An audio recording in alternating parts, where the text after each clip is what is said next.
ओए मैकेनिक, वरना मैडम की गाड़ी खराब हो गई तो उसको सही कर दे आगे। सर आप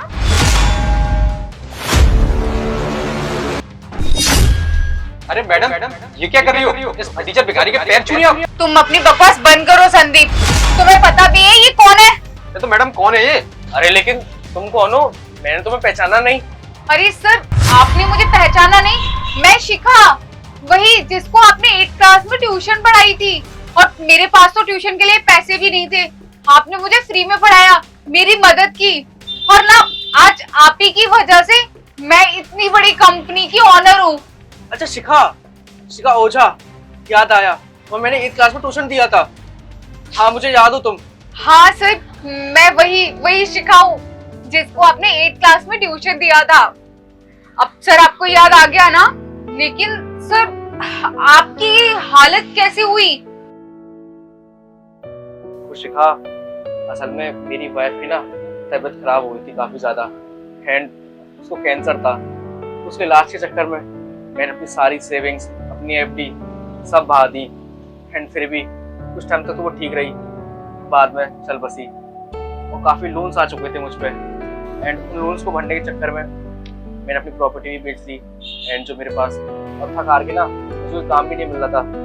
फिर मैंने मैकेनिक का काम शुरू कर दिया, और तकरीबन 7-8 सालों से यही मैं मैकेनिक का काम कर रहा हूँ। इसके अलावा और कोई मुझे रास्ता नहीं मिला, क्योंकि एक हारे हुए इंसान को ना कोई काम नहीं देता, और मैं तो जिंदगी से पूरा हार चुका हूँ। सर पर जब मैं आपके पास ट्यूशन पढ़ती थी तब तक तो सब सही था, फिर ये आपके साथ कब हुआ? यही करीब 8 से 10 साल हो गए।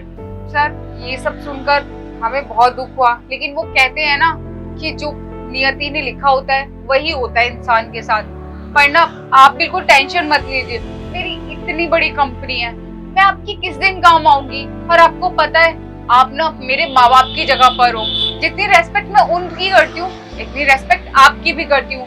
इसीलिए आप ना बिल्कुल टेंशन मत लो, आप मेरे साथ चलो। और वैसे भी जब आप मेरी कंपनी में जॉब करेंगे ना तो आपके सारे लोन्स भी खत्म हो जाएंगे, और ना आपको ये मैकेनिक का काम नहीं करना पड़ेगा।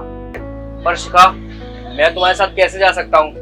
तुम इतने बड़े ऑफिस की ओनर हो और इतनी बड़ी कंपनी है, और तुम मुझे अपने साथ वहां ले जाओगी तो तुम्हारी कितनी इंसल्ट होगी। मैं नहीं जा सकता तुम्हारे साथ। अरे सर आप कैसी बातें कर रहे हैं?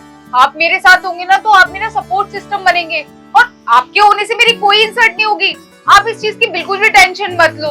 और कंपनी मेरी है तो मेरे से भला कोई कैसे कुछ कह सकता है। और आप ना बिल्कुल टेंशन मत लीजिए, आप मेरे साथ चलो, मैं पक्का बोल रही हूँ आपकी ना सारी परेशानियां खत्म हो जाएंगी।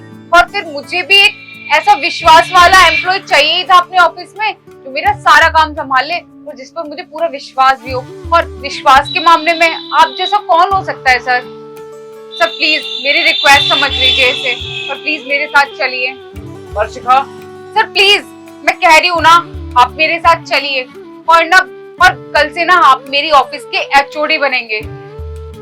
अच्छा प्लीज ना मत करिएगा। ठीक है शिखा, अब तुम इतना कह रही हो तो मैं तैयार हूँ। तुम्हारा बहुत बहुत धन्यवाद मेरी इस प्रॉब्लम को समझने के लिए।